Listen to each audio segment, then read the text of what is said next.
Data City, vous en connaissez pour beaucoup d'entre vous l'esprit. Il s'agit de mettre en émulation collaborative des partenaires, évidemment centrés sur la ville, mais aussi des partenaires privés, des acteurs publics, autour du sujet de l'exploitation des données, de la science des données pour performer la conception et la fabrication des politiques publiques. Et le retour d'expérience que nous avons sur ce programme qui a été, vous le savez aussi, j'imagine, il n'est pas là, créé par mon collègue Jean-Louis Missika, a vraiment profondément inspiré la ville de Paris. Je remercie et je félicite Jean-Philippe Clément, notre Chief Data Officer, de piloter tout ça et à travers lui toutes les équipes de Data City, du NUMA et qui travaillent sur tous ces projets. Comment la donnée vient peu à peu nourrir nos réflexions. Soyons et modestes et honnêtes, on est au début de ça. Pourquoi? Parce qu'aujourd'hui, il y a encore un enjeu qui est de faire pénétrer dans l'administration cette culture. Il y a un pilotage transversal extrêmement puissant, extrêmement soutenu.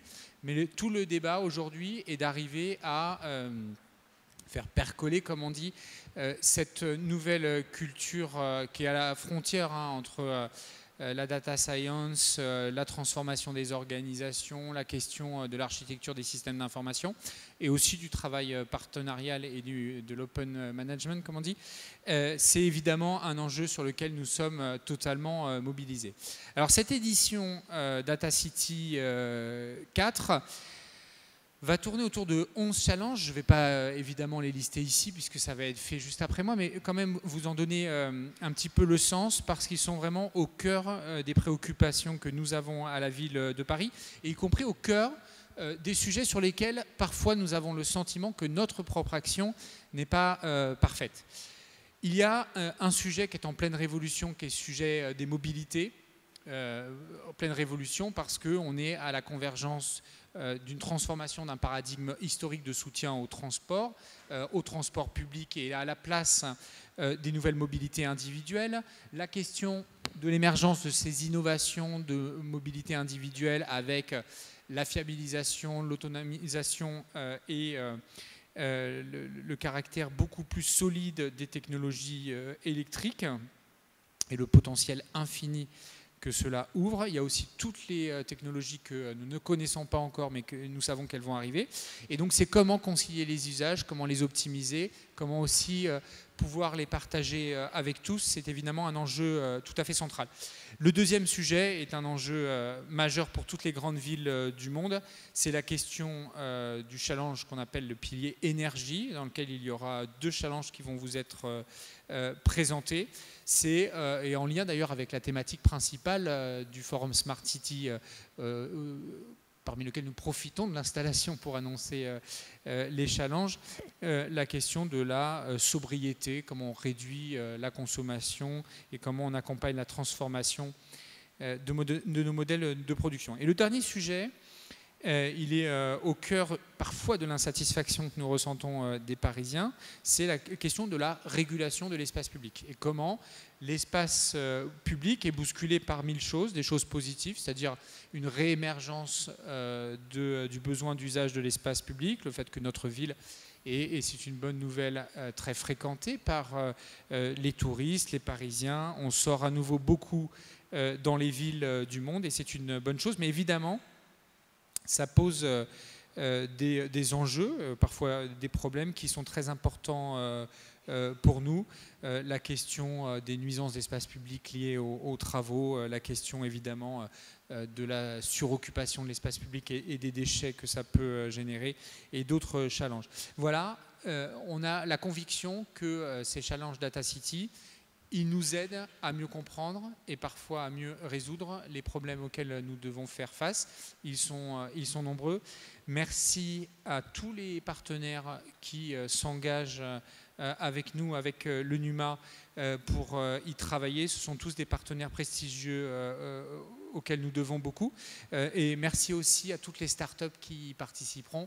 Donc je passe la main à l'équipe de Data City pour vous présenter plus en détail ces challenges et merci à tous de votre engagement.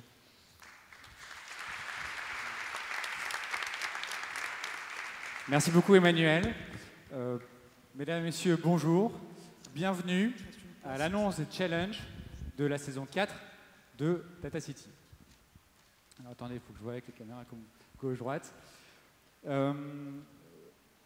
Donc, je suis Pierre Perrotou, je dirige le programme Data City à Paris. Et aujourd'hui, avant de commencer, j'aimerais tout d'abord remercier la Tribune de nous accueillir à leur événement Forum Smart City. Le programme Data City, c'est un programme unique de collaboration publique-privée. Il est co-organisé par Nouma et la mairie de Paris. Data City, en français, c'est la ville des données. Et aujourd'hui, la plus grande partie de la population mondiale vit dans les villes. Donc, travailler à l'échelle des villes, c'est s'adresser aux lieux où les besoins, où les contraintes sont les plus fortes. Pour se chauffer, pour se déplacer, pour manger et surtout pour vivre ensemble. Travailler à l'échelle des villes, c'est également rassembler des acteurs très divers. Des grands groupes, de l'énergie, de la mobilité, de l'immobilier, des services, des collectivités territoriales, des associations et également des start-up, des jeunes entreprises dynamiques. Travailler à l'échelle de la ville, enfin, c'est se donner l'opportunité de faire les choses en grand. Et en même temps, de garder en contact avec la réalité du terrain, avec le concret. Et donc, dans cet objectif, les données, c'est un outil très puissant. Parce que les données, c'est ni plus ni moins que de l'information qui remonte du terrain. Et donc, les données permettent d'avoir une approche très pragmatique des problèmes. Ils permettent de bien les caractériser, de les qualifier, de les mesurer, et donc de mieux les comprendre, et donc souvent d'apprendre. Les données et les nouvelles technologies, c'est également une nouvelle forme d'agilité pour développer des solutions. Avec Data City, les solutions, on arrive à les créer en quelques semaines. Ça permet une agilité aussi parce que ça se fait à coût réduit, et puis parce qu'on peut passer rapidement à l'échelle et relativement facilement. C'est-à-dire qu'une fois que votre solution est développée, ça va assez vite de passer de 10 à 100 et de 100 à 1000. Donc Data City, c'est un programme de collaboration unique et sa force, c'est d'abord ses partenaires. Sur Data City 1, on a eu 5 partenaires, Data City 2, on en a eu 9, Data City 3, on en a eu 11. Cette année, on a le record, on a 13 partenaires. Et donc, on est très heureux et on est d'autant plus fort d'avoir tous ces partenaires. Et donc, j'aimerais prendre un moment pour remercier tous ces partenaires. Tout d'abord, évidemment, la ville de Paris. Ensuite, on a le CNES, c'est le Centre national d'études spatiales, Enedis, Engie Ciradel, Evesa, Hyundai, La Croix Group, Léonard, Mastercard, Nike, Paris Habitat, SNCF Gare et Connexion, Soprasteria Axway et Total. Et nous avons également, en tant que partenaire technique, Open Data Soft et Axway. Donc ces grands groupes, donc le programme Data City commence, il dure 9 mois, il commence en septembre et il finit en juin. Et depuis septembre, ces grands groupes travaillent avec la mairie de Paris sur les projets sur lesquels ils vont s'investir pendant 9 mois. Et aujourd'hui, ils vont vous les annoncer et ils vont, à la suite de la présentation de ces challenges, lancer des appels à candidature pour les startups. Alors quand vous êtes une startup, pourquoi candidater à Data City? Pour plusieurs raisons. Tout d'abord, parce que c'est une opportunité pour vous de créer du business, de générer du business. C'est également une opportunité de créer des partenariats avec des grands groupes, avec la ville de Paris. C'est l'opportunité de travailler sur des données qui sont exclusives, sur les terrains d'expérimentation de la mairie de Paris, et c'est une grande visibilité. Et enfin, c'est une enveloppe de 10 000 € pour vous accompagner sur les 4 mois de développement. Alors, une des questions qu'on pose souvent, une des remarques qu'on a sur DataCity, c'est pendant 9 mois, vos expérimentations, elles sont géniales. Et après, qu'est-ce qui se passe? En particulier pour les startups à qui on s'adresse aujourd'hui. Donc aujourd'hui, on a décidé d'inviter 2 startups de la saison 3 de DataCity, qui s'est donc finie en juin 2018. Et ces 2 startups vont venir vous raconter qu'est-ce qu'elles ont fait, qu'est-ce qui s'est passé depuis la fin du programme avec leurs partenaires, et quels ont été les bénéfices de DataCity pour elles. Et donc pour cela, je vais inviter Wintix, la première des 2 startups, à monter sur scène. Et on va commencer tout de suite par regarder la vidéo du challenge Fiabiliser les données routières de DataCity 3. Bienvenue.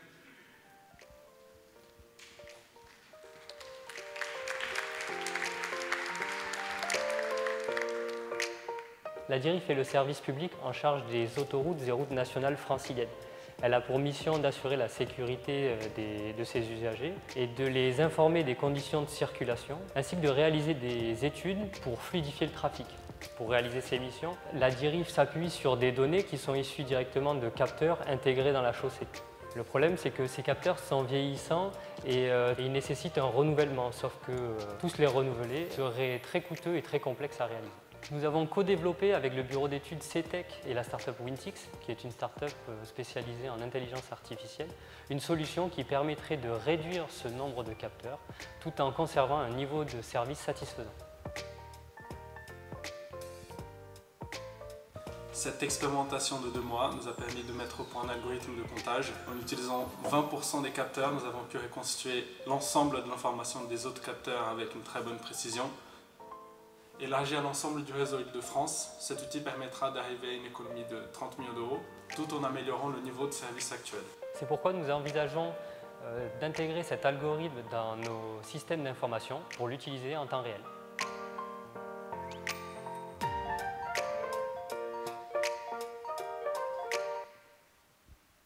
Quentin, Mathias, bonjour, on vous écoute. Bonjour à tous, je m'appelle Quentin et je vous présente Mathias. On est les cofondateurs de Wintix. Wintix, c'est une start-up qui développe des solutions d'intelligence artificielle pour les smart cities. Notre métier, c'est de créer des algorithmes qui vont prendre des très grandes quantités de données, généralement des données tabulaires ou des données vidéo, qui vont les analyser et qui vont les transformer en données qualifiées et actionnables qui vont faciliter les prises de décision pour les différents acteurs de la ville. Donc l'année dernière, chez Wintix, on a eu la chance d'être sélectionné par Nouma et ses partenaires pour participer non pas à 1, mais à 2 challenges de la saison 3 de DataCity. Alors vous l'avez vu sur la vidéo, on a notamment collaboré avec la DIRIF sur un sujet de prédiction de trafic. Et l'an dernier, étant donné notre positionnement et notre expertise chez Wintix, on était impatients de découvrir les challenges qui seraient présentés par les différents partenaires du programme. Et je dois dire qu'on a très vite été très motivés par ce défi qui était lancé par la DIRIF. D'abord parce qu'on a tout de suite senti une très grande motivation de l'équipe projet qui portait ce challenge. Et ensuite parce qu'on a vite eu le sentiment qu'on pourrait développer un produit qui aurait un vrai impact. Un impact qui permettrait d'économiser des dépenses publiques et qui permettrait d'améliorer le confort pour les automobilistes franciliens. Je vais vous présenter un peu dans le détail comment s'est déroulée l'expérimentation et où est-ce qu'on en est aujourd'hui. Donc, comme vous l'avez vu dans la vidéo, la DIRIF, c'est l'organisme qui gère les autoroutes en Île-de-France. Donc c'est la N104, la N118, la 86. Et pour bien faire leur métier, c'est-à-dire bien informer les utilisateurs, faire les bonnes études de trafic afin de le fluidifier, la DIRIF a besoin d'une donnée. C'est le nombre de voitures en circulation sur les routes. Cette donnée, aujourd'hui, elle est récupérée à partir de capteurs qui sont enfouis dans la chaussée. Le problème, c'est que ces capteurs, ils sont peu fiables, ils sont vieillissants et ils sont surtout très chers à entretenir. La DIRIF est donc arrivée sur DataCity avec le challenge: est-ce qu'il est possible de remplacer une bonne partie de ces capteurs par un algorithme d'intelligence artificielle? On a donc candidaté et on a travaillé sur ce challenge pendant 2 mois, avec une grande motivation et des apports différents de chacun des partenaires et de nous. La DIRIF, évidemment, elle est arrivée avec sa motivation, l'idée et une grande quantité de données, plus de 100 millions de lignes, qui nous ont permis du coup à nos algorithmes de pouvoir s'entraîner et comprendre les dynamiques de trafic sur l'ensemble de leur réseau. Il y avait également la CETEC et la DIRIF qui apportaient leur expertise en gestion de trafic afin d'orienter nos analyses vers des analyses pertinentes. Et nous, Wintix, on était là pour apporter notre expertise en intelligence artificielle, nos algorithmes et notre puissance de calcul pour entraîner les algorithmes. À la fin de l'expérimentation, donc au bout de 2 mois, on est arrivé à la conclusion que oui, c'était possible, parce qu'on avait développé un algorithme qui, en temps différé, était capable de reconstituer les données avec la précision demandée et dans l'ampleur demandée. Donc l'histoire a continué au-delà de DataCity parce qu'on était tous emballés, on avait réussi l'expérimentation. Qu'est-ce qui s'est passé depuis? On a signé un contrat pour brancher notre algorithme dans les serveurs. Aujourd'hui, notre algorithme il tourne en direct, donc ça c'est la première chose. Il nous génère un revenu récurrent et surtout il redonne à la DIRIF la donnée qu'ils n'avaient plus et qui était un vrai problème pour eux pour faire leur métier. Donc au final, on a tous les partenaires ont trouvé ce qu'ils venaient chercher sur l'expérimentation. Nous, évidemment, de la visibilité et surtout une relation commerciale pérenne parce qu'on n'est qu'au début d'une belle histoire. Derrière, la DIRIF va normalement l'année prochaine encore étendre la zone sur laquelle on travaille. Aujourd'hui, on génère des données sur 20% de leur réseau et on a vocation à le faire sur l'ensemble. Ils vont également nous mettre en relation avec toutes les directions des routes qui ont toutes le même problème. Et eux, la DIRIF, ils ont des meilleures données, ils peuvent mieux faire leur métier. Et puis à la fin, là aussi, les utilisateurs bénéficient de routes plus fluides. Pour conclure, ce challenge sur lequel on a travaillé, selon nous, c'est une très belle réussite collective, d'ailleurs au même titre que l'autre challenge sur lequel on avait travaillé. Et je dois dire que nous, on est très enthousiastes sur ce programme DataCity qui nous a beaucoup apporté. Pour les startups qui sont ici, je voudrais citer trois choses que ça nous a apporté. La première, c'est que DataCity, ça nous a permis de créer et développer un produit qui a un vrai impact et qui a des nombreux cas d'usage au-delà de celui qu'on traite aujourd'hui avec la DIRIF. La deuxième chose, c'est que DataCity, ça nous a permis de tisser des liens avec des acteurs publics avec qui on avait moins l'habitude de travailler. Et de façon plus générale, ça nous a permis de renforcer nos relations avec les gros acteurs privés de la ville. Et enfin, DataCity, ça a été pour nous un vrai booster de visibilité, notamment grâce à une communication qui est très bien orchestrée par Nouma. Donc si j'ai un petit conseil pour les startups qui sont là aujourd'hui, prêtez attention aux challenges qui vont être présentés dans quelques instants. Et si jamais ils sont pertinents pour votre positionnement ou votre business, n'hésitez pas à candidater parce que ça pourrait vous aider à booster votre activité. Merci Quentin, merci Mathias, je pense qu'on peut les applaudir. Je vais vous inviter maintenant à écouter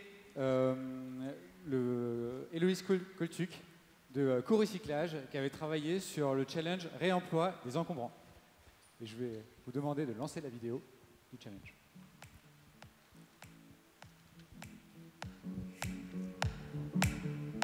Chaque jour, il y a 2000 demandes reçues par les services des encombrants de la mairie de Paris, donc de Parisiens, pour jeter des objets. Chaque année, ça fait à peu près plus de 600 000 objets qui sont confiés au service d'enlèvement des encombrants de la mairie de Paris. C'est donc autant d'unités qui sont à collecter pour les services des encombrants, mais aussi autant d'objets qui sont très certainement, pour une partie en tout cas, réemployables, réutilisables et qui ne trouvent pas de seconde vie car ils sont orientés vers les filières classiques d'élimination des déchets. Donc face à ce constat, Suez et la mairie de Paris ont choisi de travailler avec la start-up Co-Recyclage, qui est une entreprise de l'économie sociale et solidaire, qui était en relation avec les acteurs du réemploi sur le territoire parisien et avec bon nombre de particuliers, donc qui travaillaient déjà sur le sujet du réemploi. Dans le cadre de cette expérimentation, l'idée c'était de proposer une option alternative aux Parisiens désireux de faire une demande d'enlèvement d'encombrants. Co-Recyclage, avec ses partenaires Mairie de Paris et Suez, a développé la plateforme Paris Réemploi qui met facilement en lien les personnes voulant se défaire de ces objets avec les différents acteurs du territoire, donc les associations, les ressourceries et autres particuliers. Ce service favorise le réemploi et limite la production de déchets. C'est aussi un moyen pour les citoyens de donner plutôt que de jeter, ce qui favorise ainsi le lien social à l'échelle du quartier.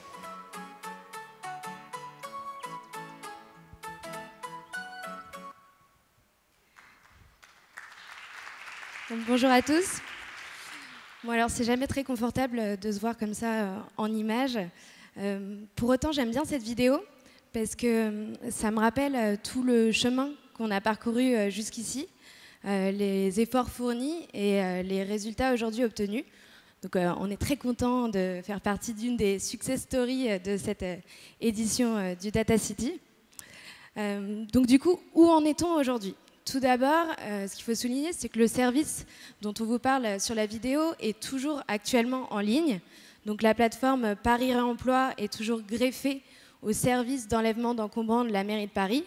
Donc on a largement finalement dépassé la temporalité de l'expérimentation et on cherche aujourd'hui à pérenniser ce service. Pour vous donner quelques chiffres, en moyenne, c'est 12% des personnes qui se rendent sur le site d'enlèvement d'encombrants de la mairie de Paris qui sont redirigées vers la plateforme Paris Réemploi. Plus concrètement, sur la période, ça représente 36 000 personnes. 36 000 personnes qui, alors qu'elles se rendaient sur le site de la mairie de Paris pour jeter un objet, sans défaire en fait, de la manière classique, déposer son encombrant, ont plutôt choisi de cliquer sur un bouton leur proposant de donner une seconde vie à leur objet. Pour nous c'est vraiment loin d'être anodin parce que c'est 36 000 personnes qui ont pu du coup être sensibilisées à la démarche, sensibilisées au gaspillage, qui ont pu voir une alternative au tout jeter finalement et qui potentiellement demain réfléchiront à 2 fois avant de simplement se défaire d'un objet et peut-être se rendront par eux-mêmes directement dans la ressourcerie de leur quartier. Un autre chiffre, aujourd'hui c'est près de 15 000 objets qui ont été déposés sur la plateforme. Plus précisément, c'est 15 000 annonces, donc au moins autant d'objets puisque certaines annonces contiennent plusieurs objets.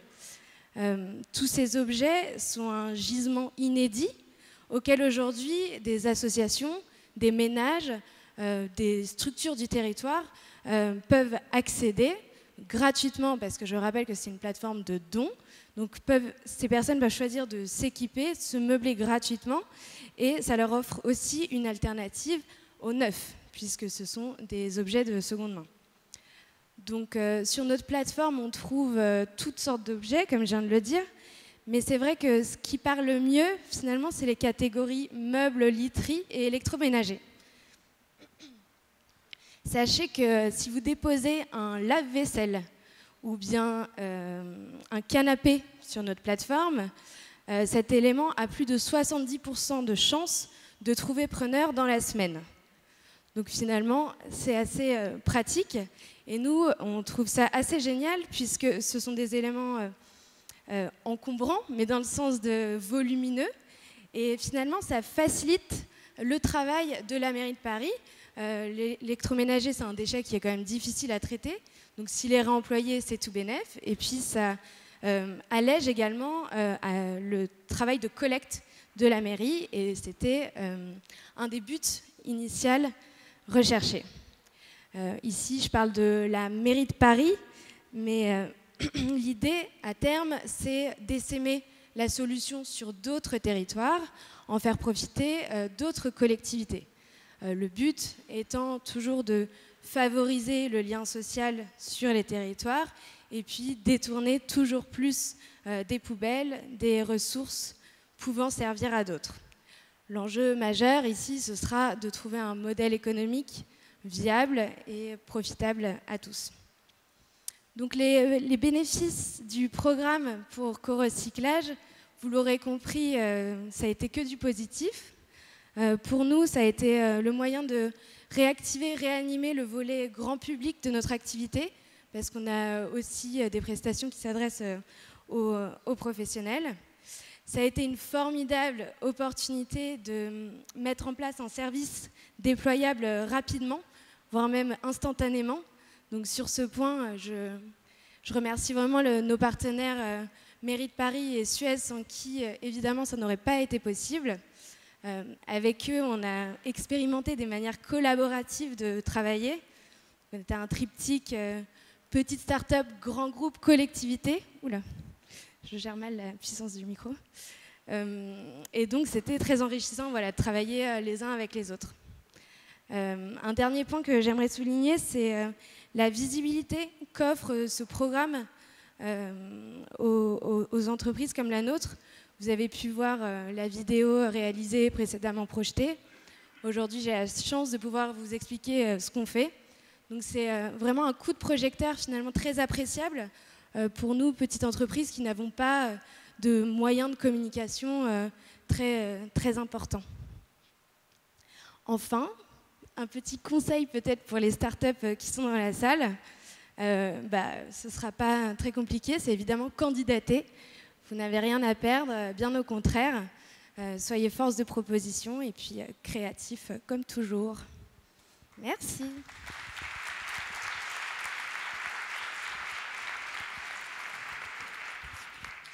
Merci Héloïse et bravo. 15 000 objets recyclés, c'est un très beau résultat.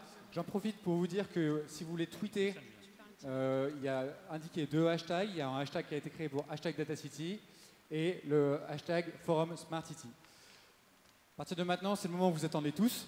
Ça va être l'annonce des challenges de saison 4.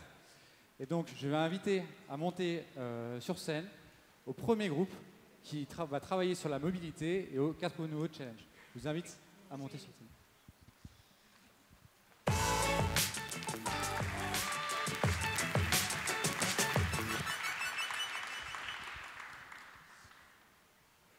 Bonjour, Reynald de NJC Radel. On vous écoute et présenter votre premier challenge. Bonjour à tous. Donc, le premier challenge, c'est le free floating et les trottoirs. Vous n'êtes pas sans savoir qu'on vit dans un monde de plus en plus urbain, où l'économie du partage se développe. Aujourd'hui, pour le trajet quotidien, les citoyens n'utilisent pas forcément un bien qu'ils ont acquis et qu'ils possèdent, mais ils se le partagent. Et nous avons des exemples assez fréquents, comme les Vélib, qui sont dans toutes les villes désormais, ou les Autolib. Mais désormais, les citoyens, notamment les jeunes générations, veulent encore plus de liberté, veulent pouvoir prendre une trottinette, un scooter, un vélo, n'importe où dans la ville, le laisser n'importe où. Et à ce titre, de nouveaux services ont été proposés, mais ça crée un peu d'anarchie sur les trottoirs des grandes métropoles, que ce soit en France ou à l'étranger. La mairie de Paris est confrontée à ce problème. Pour, par exemple, une mère de famille qui doit récupérer ses enfants à la sortie d'un centre aéré le mercredi après-midi, s'il y a un groupement d'adolescents qui sont là entre copains, mais qu'il y a des vélos qui sont laissés, elle doit forcément traverser la route si le trottoir est encombré. C'est compliqué, la route peut être dangereuse. Et à ce titre-là, c'est un désagrément pour les citoyens. C'est encore pire pour les PMR ou les personnes aveugles qui ont mémorisé leur trajet. Il faut donc réguler, mais réguler intelligemment. Ce n'est pas qu'une question de densité des véhicules. Il peut y avoir des trottoirs plus ou moins larges dans différents secteurs de la ville. Et pour cela, ce que nous proposons, c'est de cartographier le phénomène, de le cartographier pour le comprendre, à la fois spatialement et temporellement. Et grâce à cela, la mairie de Paris pourra, secteur par secteur, déterminer les capacités d'accueil de ces véhicules de free flotteurs et puis eh bien, quelles sont les préconisations à faire en cas de dépassement de ces capacités. Les différents partenaires de ce challenge, c'est la mairie de Paris, bien évidemment, pour les données qu'elle recueille des positions de ces véhicules. C'est Axway qui peut aider la mairie sur la partie API logicielle et c'est nous, NJC Radel, sur les aspects de mise à disposition d'une plateforme cartographique pour l'analyse des données. Seulement, nous souhaitons aller beaucoup plus loin. Nous souhaitons voir ce qui peut se passer dans le futur et à ce titre-là, eh bien, nous recherchons une start-up. Elle doit être spécialisée en intelligence artificielle, ici encore, pour mettre à disposition des algorithmes de prédiction afin de mettre à notre, je dirais, à disposition son expérience, son savoir-faire.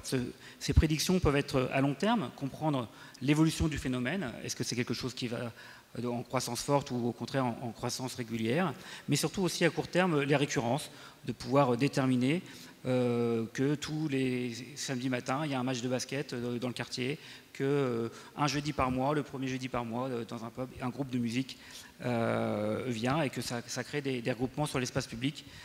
Donc, si vous êtes cette start-up, on sera très heureux de vous accueillir. C'est un problème qui peut être bien sûr répliqué à d'autres métropoles en France et à l'étranger. Pour cela, il faut postuler, c'est www.datacity.paris et le challenge, c'est trottoir et free floating. Voilà. Merci beaucoup, Reynald. On va écouter maintenant Claire de Paris Habitat. Bonjour à tous, donc je m'appelle Claire, je travaille chez Paris Habitat et j'adore jardiner. Comme vous le savez, la mairie de Paris encourage de plus en plus la transition vers les mobilités douces, plus respectueuses de l'environnement. Et pourtant, Marie, qui travaille dans le 10e arrondissement de Paris, aimerait bien prendre les transports en commun, mais vers chez elle, malheureusement, il n'y a aucun moyen de transport, car elle habite au fin fond de la Seine-et-Marne. Du coup, elle prend sa voiture, elle galère dans les embouteillages, et arrivée à son travail, pareil pour trouver une place de stationnement. C'est pour ça que nous, donc avec Total, la mairie de Paris, Soprasteria, Paris Habitat, Axway, on a décidé d'aider Marie et toutes les personnes qui sont dans le même cas afin de les aider. On estime à 60% le nombre de personnes qui habitent en banlieue et qui viennent travailler quotidiennement sur Paris. Donc on aimerait mettre à disposition des places de parking à la location qui se trouvent en périphérie de Paris afin de faciliter le transfert vers d'autres modes alternatifs de transport qui sont plus adaptés aux conditions de circulation dans Paris et qui faciliteraient la vie de Marie et des autres conducteurs qui sont dans ce même cas. Ils pourraient alors tous prendre leur voiture, les garer en périphérie de Paris et du coup avoir d'autres modes de transport à disposition et aussi du coup faciliter, respecter l'environnement au sein de la capitale. À Paris Habitat, nous avons 85 000 emplacements de stationnement à la location, donc 85% se situent dans Paris et nous souhaiterons mettre à disposition les places qui se trouvent en périphérie de Paris. Le but étant de mettre Marie en lien avec ces places de parking et aussi de développer ces nouveaux usages, ces nouveaux ces nouveaux services justement lorsqu'elle passe de la voiture jusqu'à ce nouveau mode de transport. Et donc nous avons besoin de vous pour créer une API qui est liée aux données de géolocalisation et aussi de créer une interface intuitive afin de faciliter la vie de Marie et de tous les automobilistes qui se trouvent dans ce même cas de figure. Donc n'hésitez pas à postuler sur le site ou à venir nous voir aussi si vous avez des questions, tant sur le challenge ou sur le jardinage. Merci. Merci Claire. Nous allons maintenant écouter Pierre de Léonard. Oui, bonjour, je m'appelle Pierre Delegue, je suis le directeur des sujets de mobilité chez Léonard, qui est l'entité innovation du groupe Vinci. Alors, moi je suis sûr que vous avez tous vécu le cas suivant, où vous êtes piéton, vous êtes à un passage clouté, vous attendez, et bien que tout le flux véhicule soit déjà passé, il n'y a plus aucune voiture qui passe, le feu reste rouge pour vous. De la même manière, vous pouvez être en vélo, en trottinette, en monowheel, toute forme de nouvelle mobilité dite douce. Vous êtes au feu, vous attendez, plus aucun trafic dans l'intersection, pourtant le feu ne passe pas vert pour vous. Alors, vos solutions ne sont pas terribles dans ces situations. Vous pouvez faire deux choses. Soit vous attendez de manière citoyenne, mais là vous perdez du temps, c'est un peu frustrant, etc. Soit la deuxième option, c'est que vous prenez votre courage à deux mains et vous passez gentiment au rouge en mettant votre sécurité en risque. Donc, à quoi c'est dû ces situations-là ? C'est très simple. C'est dû au fait qu'aujourd'hui, dans les intersections à feu parisiennes, la régulation des feux est entièrement pensée pour les voitures. Ça veut dire quoi? Ça veut dire que les boucles de détection au niveau des feux ne savent détecter que les voitures au niveau des intersections et pas ces nouveaux objets de mobilité dite douce. Donc c'est ce que nous voulons changer. Nous voyons la part modale de ces nouveaux modes de mobilité augmenter dans Paris. Par exemple, aujourd'hui, on sait que 60% des déplacements à Paris intramuros se font à pied. Donc nous voulons redonner la place qu'elles méritent à ces mobilités douces dans le trafic parisien. Et c'est pour ça que nous avons appelé ce challenge « Feu vert aux mobilités douces ». Donc comment nous proposons de faire cela?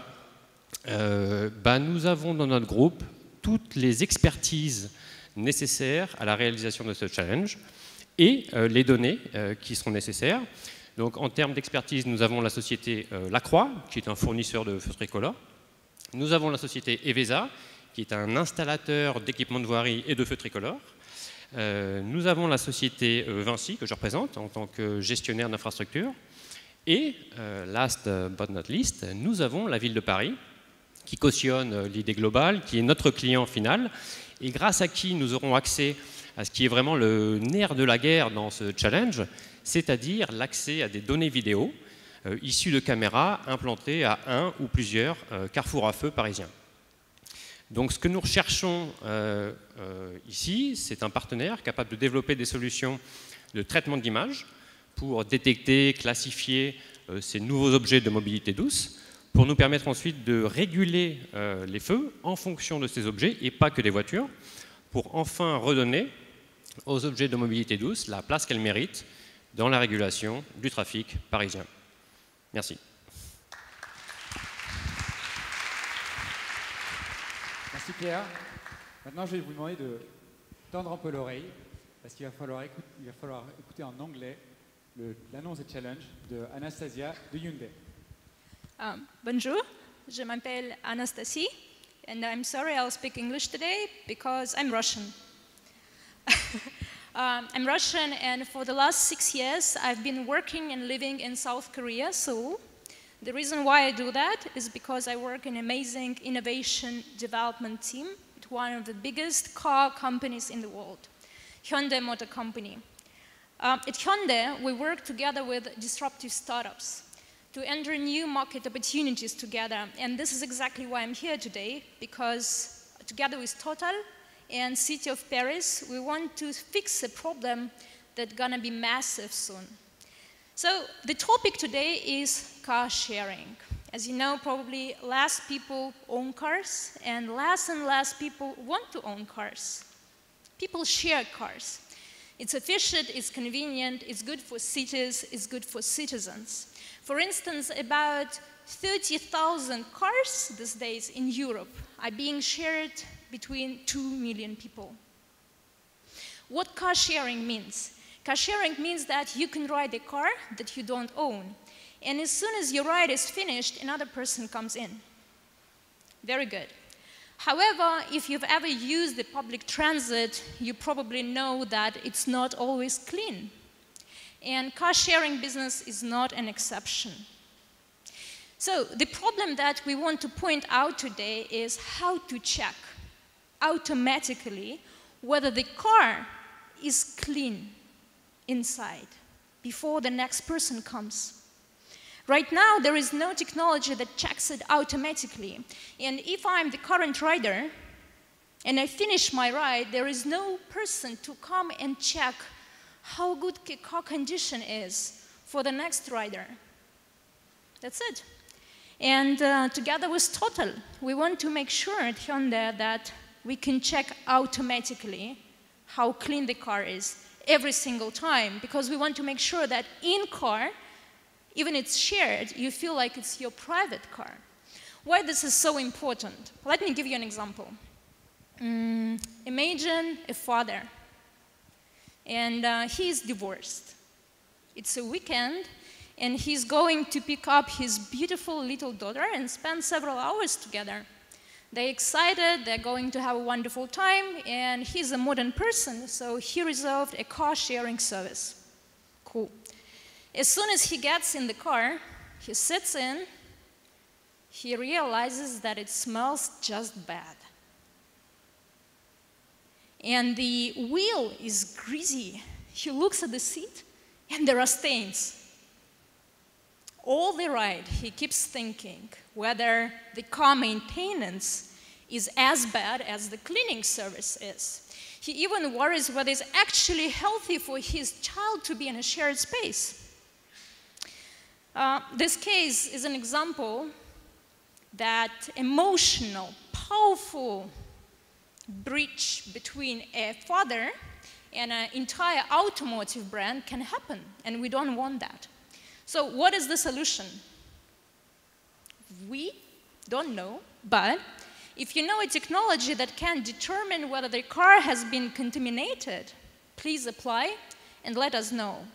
You're free to suggest any approach, any methodology. It can be bacteria detection, it can be visual recognition to see the stains, it can be digital nose, it can be anything. Maybe you have a bad idea, just we want to work with you. And why should you apply? It's a good question. We believe that the stake is really big. Car sharing market will keep growing, and whether the car is clean inside, it has to be checked automatically. So together with Hyundai and Total, you have an opportunity to validate the technology and open the gates to the new markets together with us. The name of the challenge is In-Car Cleanliness. Please check the details on the website, and you're always welcome to contact me personally anytime. Thank you.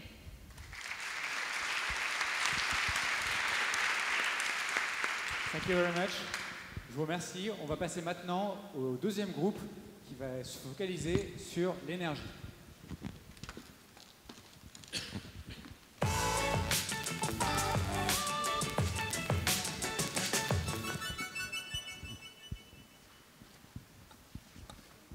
Bonjour Valérie. Bonjour Lénaïd. Valérie, oui. On vous écoute.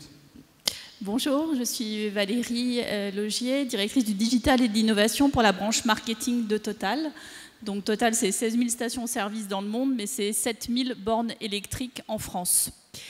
Alors si je vous dis Paris 2024, vous pensez à la flamme olympique, vous pensez aux médailles d'or, sauf si vous vous appelez André et que vous êtes chauffeur de taxi. 2024 à Paris, pour André, ça veut dire changer de voiture, parce que le moteur diesel sera interdit. André, il a aussi en tête qu'en 2030, ça sera le moteur à essence qui va être interdit. Alors André, qu'est-ce qu'il doit faire? Passer à l'électrique tout de suite? Ça veut dire quoi, passer à l'électrique pour André? Ça veut dire qu'aujourd'hui, avec son véhicule, il a une autonomie de 900 km par plein. Demain, avec un véhicule électrique, il aura une autonomie de 400 km par recharge. Ça veut dire qu'aujourd'hui, ça lui prend 3 minutes tous les 2-3 jours pour faire son plein d'essence, et que demain, il devra passer 1 à 2 heures par jour pour recharger son véhicule. 1 à 2 heures s'il a des installations dédiées aux professionnels de la route qui permettent de charger rapidement. Ce qui est vrai pour André est vrai pour tous les professionnels, artisans, livreurs qui circulent dans Paris. Vous l'aurez compris, le challenge qu'on vous propose est un challenge à fort impact. Il s'agit d'optimiser le dimensionnement des hubs de recharge électrique dédiés aux professionnels de la route dans Paris. Alors, si vous êtes une start-up de la data, de l'intelligence artificielle spécialisée dans le machine learning, ben ce challenge, il est pour vous. 5 acteurs, donc la ville de Paris, Enedis, Soprasteria, Léonard, Total, vont mettre en commun un set de données qui n'a jamais été mis en commun. Ces données, elles sont de 2 sortes. Il y a des données d'infrastructure, d'urbanisme, qui vont permettre de déterminer le champ des possibles, où on peut implanter potentiellement ces hubs de recharge électrique. Et puis il y a un deuxième jeu de données, qui est un jeu de données de comportement. Comment aujourd'hui les professionnels de la route qui circulent dans Paris, quels sont leurs usages, quels sont leurs comportements? Alors bien sûr, et là ça va nous permettre en croisant les deux, bien évidemment, de déterminer les meilleurs emplacements. Bien sûr, vous allez être en contact des équipes de data scientists de tous nos acteurs, et puis, côté Total, de la data squad, de notre booster, qui est notre direction qui accélère toute la transformation digitale du groupe. Alors, si vous avez envie de gagner la médaille d'or de l'accélération de la transformation, de la transition énergétique à Paris, eh bien, je vous invite à candidater sur le site de Data City pour accélérer la recharge des véhicules pro. Merci. Merci beaucoup Valérie. On va écouter maintenant Lénaïque de Enedis. Bonjour à tous, je suis Lénaïque Legal, chef de projet Smart Grid chez Enedis. Je vais vous présenter ce challenge. Aujourd'hui, 30% de l'énergie des immeubles résidentiels est perdue. À Paris, la consommation de ce secteur résidentiel représente plus de 2 milliards d'euros. L'enjeu, c'est de réduire cette consommation. Et cet enjeu, il s'adresse avant tout aux copropriétaires. En effet, ce sont eux qui ont le pouvoir de décider de la rénovation des appartements et des parties communes des immeubles. Prenons un cas concret. Je suis copropriétaire dans un immeuble du 13e arrondissement, construit dans les années 70. Je souhaite réduire ma facture d'énergie. L'ennui, c'est que je ne connais pas la consommation de mon immeuble, la consommation globale en électricité, gaz, fioul, chauffage urbain. Même si j'avais cette information, je ne saurais pas dire si elle est juste ou pas pour mon type d'immeuble. Je ne connais pas la moyenne ou la cible attendue pour un immeuble après une rénovation. D'ailleurs, je ne sais pas si mon immeuble aurait besoin d'une rénovation. Avec ce challenge, nous allons apporter ces informations. Nous allons fournir aux copropriétaires les données globales par chaque type d'énergie. Et nous allons fournir un benchmark pour les copropriétaires afin qu'ils puissent se comparer avec des immeubles similaires. Concrètement, la solution, c'est de pouvoir se dire, moi, dans mon immeuble, je consomme environ 22 € par mètre carré. À Paris, en moyenne, la consommation des immeubles est de 18 € par mètre carré. Et après une rénovation, je pourrais en consommer 15. C'est simple. Enedis, La Croix, Total, le CNES, l'Agence parisienne du climat et la ville de Paris se sont associés pour créer cette solution. Et pour cela, nous souhaitons travailler avec une start-up. Une start-up qui soit force de proposition et qui soit capable d'associer les données de ses différents partenaires, toutes ces données de consommation, une start-up qui soit capable d'analyser ces données et de proposer des indicateurs, ainsi que de créer une application pour les copropriétaires afin de leur permettre de visualiser simplement toutes ces informations sur une application. Tous les acteurs sont rassemblés ici en un challenge. Pour une start-up, c'est une formidable opportunité de travailler avec autant de partenaires, de se faire connaître et de travailler sur les données. Par ailleurs, cette première expérimentation à Paris pourra être déployée dans d'autres villes. Et cela constitue une formidable opportunité pour une start-up de se positionner sur le marché d'avenir de la transition énergétique. Alors n'attendez plus, nous comptons sur vous. Si vous êtes intéressé par ce challenge, si vous souhaitez travailler avec nous, nous vous invitons à candidater sur le site datacity.paris et nous serons ravis de travailler avec vous. Merci.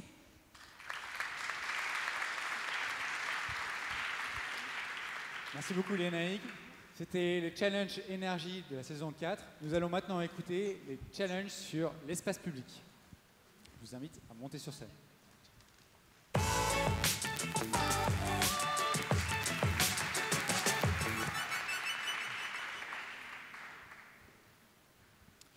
Bonjour à tous, je m'appelle Victor Bayard et je suis doctorant à EVESA. Et aujourd'hui, je suis là pour vous parler d'un drame assez courant à Paris et dans beaucoup d'autres villes qui sont les travaux à répétition. Et un exemple qui va pas mal illustrer ce propos, c'est ce qui s'est passé à Place Gambetta, qui n'est pas forcément dramatique, mais qui peut être problématique. C'est-à-dire qu'il y a une tranchée qui a été creusée pour installer un réseau de chaleur et qui a ensuite été remblayée. Et une autre tranchée a été creusée 6 mois plus tard à ce même endroit pour installer la fibre optique. Puis ensuite été remblayée. Et une troisième tranchée a été creusée encore 6 mois plus tard, ce qui a amené à peu près à 2 ans, 2 ans et demi de travaux en cumulé. Ce qui aurait pu être évité si les acteurs avaient pu se concerter avant et se dire tiens, on va partager les coûts inhérents à ces travaux et on va installer nos réseaux tous ensemble. Et c'est pour ça que Evesa, qui est l'opérateur d'éclairage public de la ville de Paris, qui représente quand même 4000 km de réseau sur la capitale, aimerait porter ce projet, donc en collaboration avec Enedis, Léonard, Axway, permettre à la ville de Paris, qui a déjà un portail qui s'appelle Cité, qui lui permet d'arbitrer les différents travaux de sa voirie, d'augmenter ce portail, c'est-à-dire d'augmenter sa capacité à prévoir en amont les types de travaux et à permettre à chacun des acteurs de l'urbain de discuter ensemble pour pouvoir partager leurs informations là-dessus et mettre en commun leurs coûts, en fait, réduire leurs coûts en mettant en commun leurs travaux. Ça, ce serait du coup une start-up qui pourrait manipuler des données en SIG et nous fournir un portail qui permettrait à chacun des opérateurs de dire tiens, j'ai envie de faire tel type de travaux, est-ce que moi, Evesa, je ne pourrais pas me mettre en commun avec Enedis, parce que si on a envie d'installer un réseau au même endroit, et on pourrait partager les coûts, tiens, peut-être que si j'ai envie de les faire à cet endroit et qu'Enedis les fait déjà, je peux me greffer sur ce type de travaux. Ça permettrait à tous les riverains d'avoir plus de confort, d'être plus heureux, ce qui est important dans la vie, et également à chacun des opérateurs urbains de gagner plus d'argent, ou d'en perdre moins, tout du moins, à la ville de Paris d'avoir un arbitrage plus efficace et moins consommateur d'énergie, et à la start-up d'avoir quand même une entrée à la ville de Paris et à chacun des opérateurs de l'espace urbain, ce qui permettrait d'avoir une sorte de plateforme qui serait une plaque tournante des travaux sur Paris. Voilà.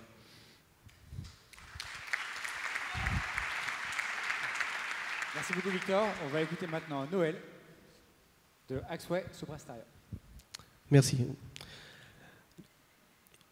Tous, on a fait l'expérience d'être exaspérés par des travaux. Je vois dans la salle que c'est forcément vrai. Donc des travaux de voirie, des travaux pour le gaz, l'électricité, dans notre immeuble, dans une gare. Tout ça sont des problèmes liés à des chantiers. Les chantiers, ça provoque aussi des situations comme par exemple des veilleurs de nuit qui ne peuvent pas dormir le jour à cause de bruit de marteau-piqueur, ou des sociétés de déménagement qui arrivaient dans la rue où ils doivent faire leur déménagement. La rue est fermée parce qu'on va poser des échafaudages. Toutes ces situations-là, si on ne les évite pas, on pourrait en tout cas améliorer leur impact en fournissant la bonne information au bon moment. Et ça propose deux avantages d'avoir la bonne information au bon moment. C'est un, ça nous permet de mieux comprendre les bénéfices qu'on va tirer de ces travaux. Et d'autre part, si on a une information qui est suffisamment en avance, on va pouvoir adapter, se réorganiser sur son quotidien pour pouvoir en minimiser l'impact. Et ça tombe bien parce que justement, ces informations, elles existent aujourd'hui. Elles existent à différents endroits, sous différentes formes. Et c'est par contre un peu le parcours du combattant pour trouver ces informations. Ce qu'on va proposer à une start-up de faire avec nous, ça va être d'être en mesure de collecter ces informations, de les transformer pour les rendre parlantes pour tout à chacun, et puis ensuite de les mettre à disposition soit directement à nous, ou soit via des plateformes qu'on a l'habitude d'utiliser, par exemple Citymapper. Pour ce challenge, nous allons mettre à disposition des informations qui vont être fournies par la ville de Paris, par Paris Habitat, par la SNCF, et nous allons aussi proposer de l'expertise des sociétés Soprasteria, Cyradail et Axway. Donc si ce challenge, ça vous intéresse de le faire avec nous, je vous propose de vous rendre sur le site internet de DataCity, de cliquer sur le challenge Info Travaux, et puis je vous dis à bientôt.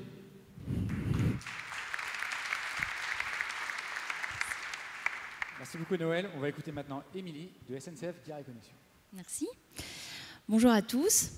Je ne sais pas si chacun d'entre vous est déjà passé en gare Saint-Lazare, parce que moi j'y passe régulièrement, et en jetant mes déchets, je me suis demandé, mais qu'en est-il des commerces?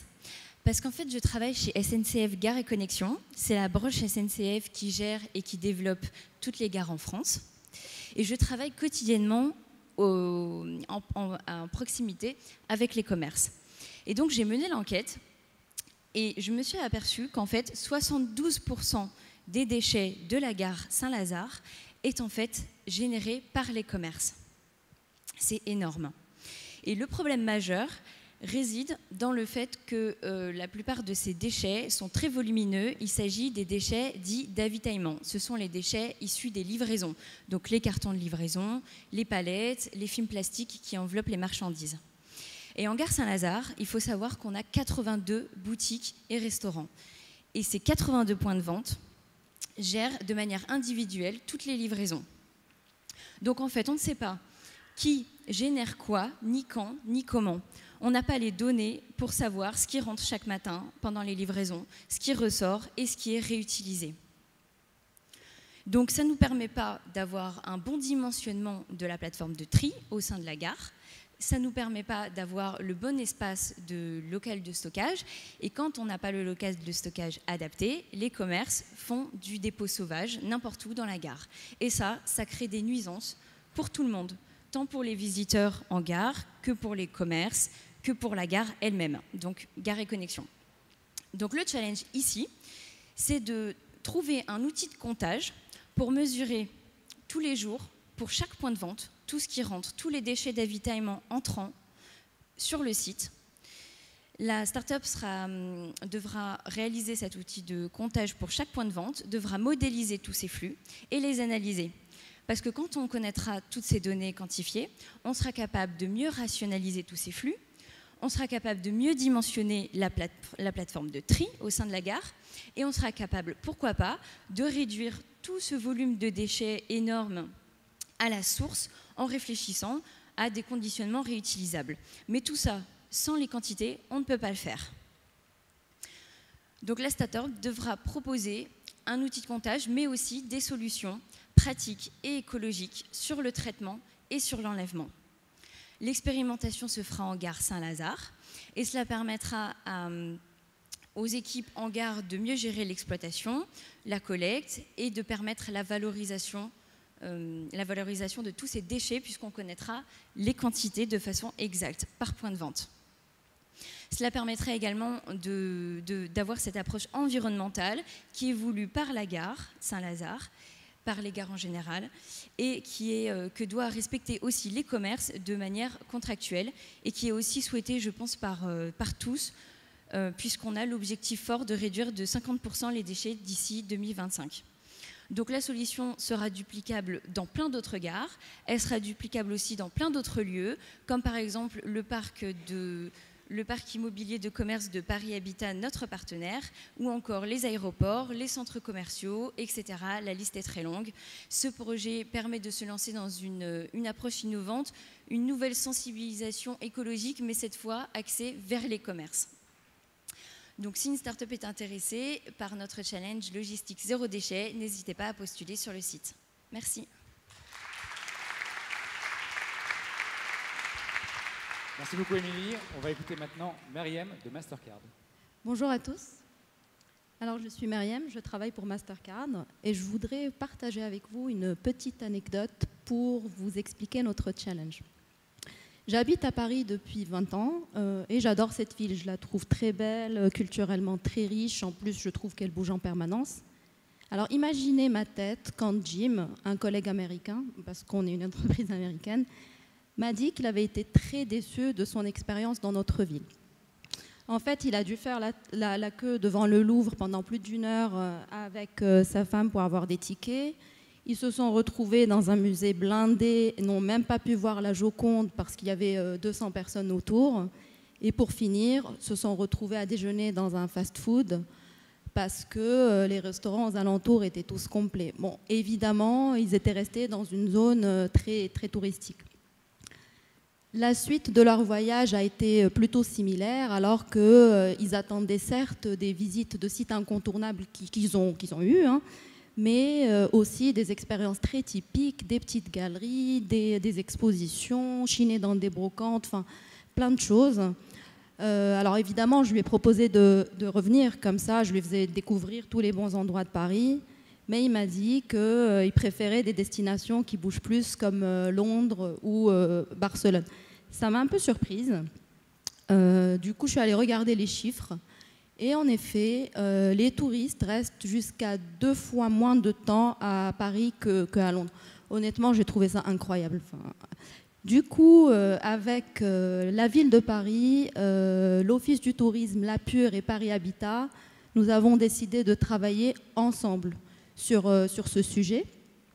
Notre ambition, c'est de proposer à des touristes, alors comme Jim, des expériences authentiques, renouvelées et qui soient un peu des vrais pas de côté dans des lieux qui leur ressemblent. L'objectif va être double et très intéressant aussi pour la ville. Alors d'un côté, on va satisfaire aux exigences de ce type de touristes, faire en sorte qu'ils restent plus longtemps, qu'ils reviennent et surtout qu'ils en parlent beaucoup autour d'eux quand ils rentrent. Et ça va permettre aussi pour la ville de désengorger un petit peu des zones très engorgées touristiquement aujourd'hui, en invitant des touristes à aller découvrir d'autres quartiers de la capitale. Enfin, c'est très riche, c'est très large, il n'y a pas de raison de rester très concentré. Alors pour cela, nous disposons de plusieurs sources de données, des données très riches, assez uniques aussi, mais très hétérogènes. Donc nous avons besoin d'une start-up pour les agréger, les analyser et construire ces parcours touristiques. D'un côté, nous avons les données transactionnelles de Mastercard. Ce sont des données anonymisées et agrégées qui nous renseignent quand même sur les dépenses des touristes et donc ça nous permet de comprendre leur comportement et leur centre d'intérêt. De l'autre côté, nous avons la base de l'ensemble des commerces de Paris, la carte détaillée de tous les points d'intérêt, donc toutes les galeries, tous les musées, tous les passages parisiens, etc. Normalement, en combinant les deux, nous devrions pouvoir construire donc avec la start-up des parcours touristiques alternatifs qui mixent original, donc comme recherche ces touristes, mais aussi sites incontournables parce que c'est important quand ils viennent à Paris, tout en restant un peu loin des clichés et des zones engorgées. Donc si ce challenge vous parle, n'hésitez pas à vous informer et candidater sur le site datacity.paris. Et puis nous sommes là tout l'après-midi si vous voulez passer nous voir. Merci. Merci beaucoup Myriam. Bonjour à tous. Pierre de Nike. Bonjour à tous, merci d'être là. Donc dernier challenge. Je m'appelle Pierre et je suis Digital Brand Director chez Nike. Chez Nike, nous pensons que le sport fait avancer le monde. Le sport fait tomber des barrières, le sport rassemble, le sport est moteur du changement. Notre engagement est de créer un terrain de jeu qui soit équitable pour l'ensemble des athlètes, quels qu'ils soient, en commençant par les enfants. Vous le savez, les 10 premières années de la vie d'un enfant sont essentielles pour lui dans la manière d'appréhender le sport, et plus généralement l'activité physique. Nous sommes convaincus que les enfants sont faits pour être actifs. Et s'ils sont actifs, alors cela rejaillit positivement sur l'ensemble de leur parcours, que ce soit à l'école, que ce soit dans la sphère professionnelle, plus largement dans leur communauté. Made to Play est le programme qui concrétise cette ambition de faire bouger les enfants, toujours en s'intégrant dans le tissu de l'enfant, dans son environnement. Mais vous le savez aussi, je suis persuadé que beaucoup d'entre vous ont des enfants, la réalité de la génération de nos enfants est que, historiquement, ils sont très peu actifs. Et cette sédentarité a des répercussions négatives sur leur capacité physique. En 2016, la Fédération française de cardiologie a publié une étude, elle disait « Depuis 40 ans à Paris, les adolescents, ou plus précisément en Île-de-France, les adolescents ont perdu 25% de leur capacité cardiovasculaire. 25%. Certains observateurs vont même jusqu'à dire que la génération de nos enfants sera la première depuis des décennies à perdre en espérance de vie. Et à Paris, ces faits se confirment. L'OMS, l'Organisation mondiale de la santé, dans un rapport de 2010, préconisait 60 minutes d'activité quotidienne pour les enfants pour être en bonne santé. Et par activité, on entend une activité physique qui génère une augmentation significative du rythme cardiaque. Or, si vous regardez à Paris aujourd'hui, sur les 8-14 ans, filles et garçons, seulement 14% d'entre eux font ces 60 minutes journalières. Pire, chez les filles, 7% d'entre elles seulement font ces 60 minutes. Et on note par ailleurs que les filles ont une tendance massive à décrocher du sport autour des 14 ans. C'est un phénomène qui est bien plus prononcé chez les filles que chez les garçons. Le constat donc est relativement alarmant et appelle une réponse forte. Et nous voulons renforcer nos actions dans ce domaine, nous voulons contribuer à inverser la tendance. On a deux partis pris forts. Le premier, les filles. Commencer avec les filles. Et s'agissant des filles, nous voulons leur faciliter l'accès au sport et à l'activité et ainsi leur permettre de réaliser leur total potentiel. Le deuxième, le jeu, la notion de jeu, jouer. On pense que c'est par le jeu qu'on pourra ancrer naturellement et durablement l'activité dans leur quotidien. Notre challenge est donc le suivant. Comment déployer une activité ludique qui permette aux jeunes filles de 10 ans à Paris d'effectuer les 60 minutes d'activité préconisées par l'OMS au quotidien donc. À nouveau, par activité, on entend le sport traditionnel, loisirs, compétition, la mobilité au sens large dans l'espace urbain et le jeu. Pour ce faire, nous nous appuierons sur des datas quantitatives collectées auprès de la mairie de Paris, les associations, les écoles, et des datas plus qualitatives collectées auprès des partenaires spécialistes de l'éducation et de la santé. Nous recherchons donc un partenaire, une start-up, qui soit à même de comprendre par la data pourquoi aujourd'hui à Paris, les filles de 10 ans sont moins actives que les garçons du même âge, et qui soit à même également de définir et déployer, pour l'instant à l'échelle d'un quartier, une solution ad hoc designée spécifiquement pour elles. L'ensemble des informations, vous les retrouverez sur le site Data City Paris. Nous sommes extrêmement motivés à l'idée de relever ce challenge avec vous, et donc on attend avec impatience vos contributions. Merci beaucoup.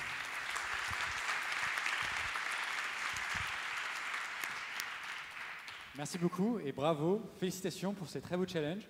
Je vous invite à regagner vos places et je vais demander maintenant à Jean-Philippe Clément de venir donner un petit point de conclusion. Pour rappel, l'appel à la candidature des startups a lieu jusqu'au 19 décembre et il est sur le site datacity.paris. Je ne vais pas être très long. Je pense que tout ce qu'on vient d'annoncer aujourd'hui parle tout seul. On est vraiment sur une saison 4, tu l'as dit, assez fantastique en termes de partenaires. Diversité des partenaires d'abord, dans tous les domaines, de l'énergie, de la mobilité, de l'espace public, on l'a redit. On est très content de continuer avec certains partenaires qui sont là depuis plusieurs saisons. On est très content aussi d'arriver à de nouveaux challenges avec de nouveaux partenaires cette année. C'est vraiment un programme, je ne veux pas être très objectif, je pense que mais assez fantastique de ce point de vue-là. On a de très bonnes équipes du coup, autour de chacun des challenges. Comme chaque année, la ville de Paris et les différents services de la ville de Paris sont très motivés pour travailler sur ces challenges-là. Et on voit bien que voilà, finalement la data, c'est la vie et c'est la ville du coup aussi. Sur ces sujets, on trouve même le moyen d'aborder des problématiques de sport et on voit bien que la Smart City c'est beaucoup plus large que toutes les thématiques qui ont été abordées auparavant. Donc encore une fois, c'est un appel qu'on lance aux startups. Je crois que les témoignages de Wintix et de co-recyclage au tout début le montrent bien. Il n'y a rien à perdre. Je pense que c'est ça qu'il faut se dire, c'est qu'il n'y a rien à perdre à participer, à venir candidater, à venir essayer de renforcer ces équipes, parce que c'est bien ça le but du jeu, c'est de composer des équipes. On est dans un programme d'open innovation, il n'y a pas de clients, il n'y a pas de prestataires, il y a des équipes qui sont motivées pour relever ces défis dans un temps très court par contre. Donc ça, il faut le dire aussi quand même un petit peu. C'est très motivant, mais c'est aussi très actif. Et il faut avoir beaucoup d'énergie pour aller jusqu'au bout.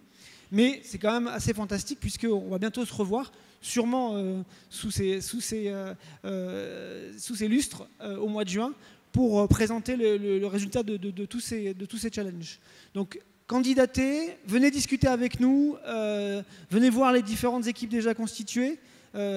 C'est un moment de dialogue qui s'ouvre aussi jusqu'au 19 décembre, qui ira même un peu au-delà, puisque du coup, on va aller jusqu'au mois de janvier pour discuter avec chacune des startups qui candidatera.